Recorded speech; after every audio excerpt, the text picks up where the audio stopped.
Assalamualaikum warahmatullahi wabarakatuh. Perkenalkan, nama saya Saiful Haji, NIM 124. Oke, di video kali ini saya akan mempresentasikan tentang analisis kelayakan usaha, di mana analisis usaha yang saya pilih adalah usaha peternakan ayam broiler di kecamatan atau di desa saya. Oke,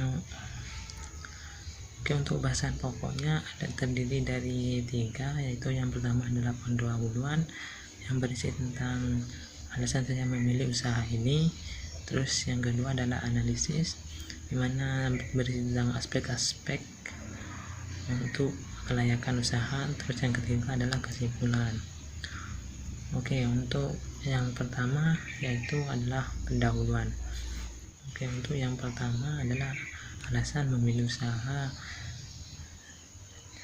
yang saya pilih adalah peternakan ayam, dimana alasan saya adalah yang pertama adalah dari tahun ke tahun masyarakat Indonesia meningkat, sehingga kebutuhan akan daging juga akan meningkat. Terus yang kedua adalah protein tinggi, harga relatif murah. Kita tahu bahwa daging ayam mempunyai banyak protein dan ketimbang dari daging sapi dan daging kambing, daging ayam relatif lebih murah. Terus yang ketiga adalah menu mayoritas di setiap warung makan, sehingga dari ketiga alasan tersebut menjadikan daging ayam merupakan daging yang digemari oleh masyarakat Indonesia. Oke, untuk alasan saya memilih tempat usaha ini, dimana tempat yang saya pilih adalah peternakan Pak Selamat, dimana yang berada di Pragatlau. Kenapa saya memilih tempat peternakan Pak Selamat? Karena yang pertama adalah dekat dengan rumah saya, sehingga saya untuk mewawancarinya juga gampang. Terus yang kedua adalah pemilik usaha merupakan kerabat saya. Pemilik usahanya ini merupakan saudara dari nenek saya. Terus yang ketiga adalah salah satu usaha terbesar di desa Pragatlau, di mana peternakan milik Pak Selamat ini merupakan peternakan yang bisa dibilang besar di desa saya. Oke, untuk yang selanjutnya adalah analisis, dimana dalam analisis ini terdiri dari beberapa aspek.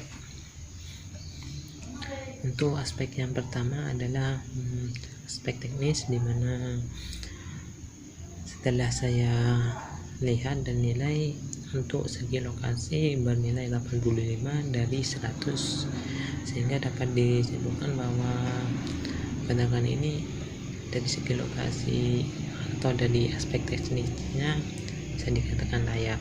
Untuk luas produksinya yaitu terdiri dari 4 kandang, dimana setiap kandang itu berisi 500, tapi untuk budidayanya dilakukan setiap bulan, yaitu setiap 2 kandang, sehingga per bulan akan menghasilkan 1000 ekor. Oke, untuk layoutnya terdiri dari 4 kandang, dimana setiap 2 kandang pasti ada gudang pakannya atau gudang tempat untuk menyimpan pakan. Oke, untuk aspek yang kedua adalah aspek pasar dan pemasaran, dimana dalam aspek pemasaran ini untuk peluang pasarnya cukup terjamin karena pemilik ini banyak mengenal para konsumen, yaitu para pengumpul yang akan datang ke peternakan untuk melakukan transaksi penjualan. Untuk yang kedua adalah penentuan harga, di mana dalam penentuan harga ini masih dipegang oleh para pengepul atau konsumen. Untuk harganya sendiri bermacam-macam, berkisar dari 13.000 per kilogram sampai dengan 27.000 per kilogram. Untuk strategi pemasarannya yaitu yang pertama memprediksi waktu panen, dimana waktu panennya akan diprediksi setiap 30 hari akan mendatangkan bibit yang baru, sehingga akan terjadi keberlanjutan dari produksi ini setiap bulannya. Untuk yang kedua adalah mencari dan membandingkan harga dari pengumpul, di mana pemilik kan sudah banyak mengenal dari para konsumen atau para pengumpul, sehingga ketika ternak sudah waktunya untuk dimanen, pemilik akan melakukan informasi kepada para pengumpul dan dicari harga yang tertinggi. Oke, untuk yang selanjutnya, untuk strateginya tidak menjual ketika harga sedang murah. Ketika umur ternak sudah 40 tapi harganya anjlok, maka pemilik akan menahan agar tidak dikeluarkan dan akan mengeluarkan di hari selanjutnya. Kemungkinan akan memperoleh keuntungan yang lebih tinggi. Namun juga terkadang ketika panen belum cukup di umur 40 tapi telah harganya melonjak tinggi, maka terpaksa untuk dikeluarkan untuk memperoleh keuntungan yang lebih banyak.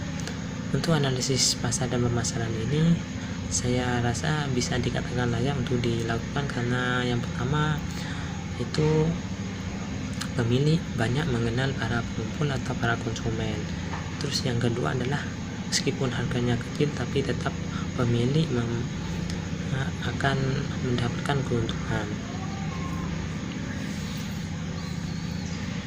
Oke, untuk yang selanjutnya adalah aspek manajemen dan organisasi, di mana dalam aspek manajemen ini terdiri dari pemilik dan satu orang.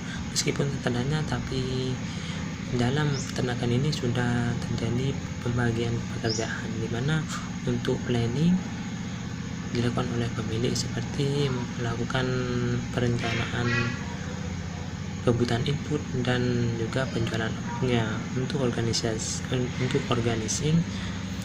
terdiri dari pemilik dan pekerja, sedangkan untuk aktuating atau pelaksanaan dilakukan oleh pekerja dan juga pemilik, sehingga setiap kandangnya itu kan per bulannya berisi 2, atau setiap kandang itu kan 500, jadi per bulannya 1000 ternak. Untuk 500 ekor tersebut akan dibudidayakan oleh pemilik dan 500 ekor lainnya dibudidayakan oleh para pekerja.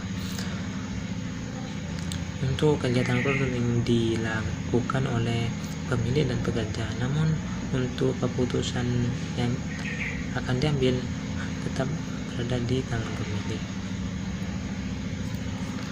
Oke, untuk aspek lingkungan, di mana limbah yang dihasilkan dari peternakan ini yaitu kotoran ayam. Untuk dampak negatifnya yaitu ketika sedang musim penghujan, akan di sekitar peternakan tersebut akan menghasilkan bau yang sedikit tidak sedap. Oke, untuk dampak positifnya yaitu masyarakat akan memperoleh untuk dampak positifnya yaitu masyarakat dapat mengambil secara gratis limbah kotoran tersebut yang bisa dijadikan pupuk. Dan kebetulan di masyarakat di sekitar peternakan ini kebanyakan berprofesi sebagai petani, sehingga dari kotoran ayam tersebut dapat menguntungkan bagi para petani. Untuk yang selanjutnya adalah aspek finansial, di mana untuk aspek finansial ini investasi yang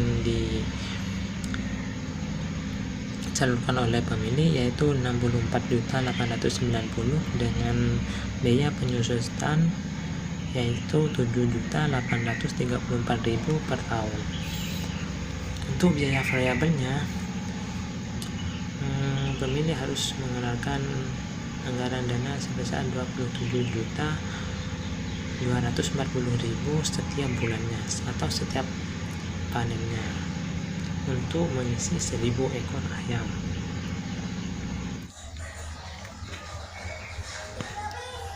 Untuk tabel cash flow-nya bisa dilihat di tabel. Dari tabel cash flow tersebut dapat dihitung untuk metode analisisnya. Yang pertama adalah PP atau balik modal, dimana peternakan ini akan balik modal dalam waktu 1 tahun 10 bulan. Dan untuk selanjutnya yaitu NPV, dimana NPV nya lebih dari 1, yaitu Rp13.442.690. Sedangkan untuk PI nya lebih dari 1, yaitu 1,19. Sedangkan untuk yang terakhir metode IRR nya bernilai 17%, dimana lebih besar daripada bunga yang diterapkan. Dari keempat metode tersebut dapat disimpulkan bahwa peternakan basnap ini dapat dikatakan layak untuk dijalankan. Oke, untuk aspek yang selanjutnya adalah sosial, ekonomi, dan budaya, dimana untuk aspek sosial dari adanya peternakan ini tidak mengganggu kegiatan sosial masyarakat. Untuk ekonominya, bisa dari adanya peternakan ini masyarakat dapat menambah sumber pendapatannya, seperti bekerja di tempat tersebut, atau ketika adanya pembangunan dari kandangnya juga bekerjanya merupakan masyarakat sekitar. Untuk kegiatan budaya, untuk aspek budayanya, kebetulan di masyarakat sekitar peternakan ini budaya masyarakat pasti di setiap rumah itu akan ada ternak atau melakukan peternakan, meskipun hanya kecil seperti ternak kambing, ayam, dan sapi, sehingga dari peternakan ini sesuai dengan budaya yang ada di masyarakat. Oke, untuk kesimpulannya, dari teksnya dapat dikatakan layak, untuk pemasarannya juga layak, untuk manajemennya juga layak, untuk lingkungannya juga layak, dan untuk finansialnya juga layak, karena nilai dari analisis PP, NPV, dan PI ini bernilai layak untuk dilakukan. Sedangkan untuk sosial budaya juga bisa dikatakan layak karena tidak mengganggu kegiatan sosial dan sesuai dengan budaya dari masyarakat sekitar. Oke, demikian video dari saya, kurang lebihnya saya mohon maaf. Assalamualaikum warahmatullahi wabarakatuh.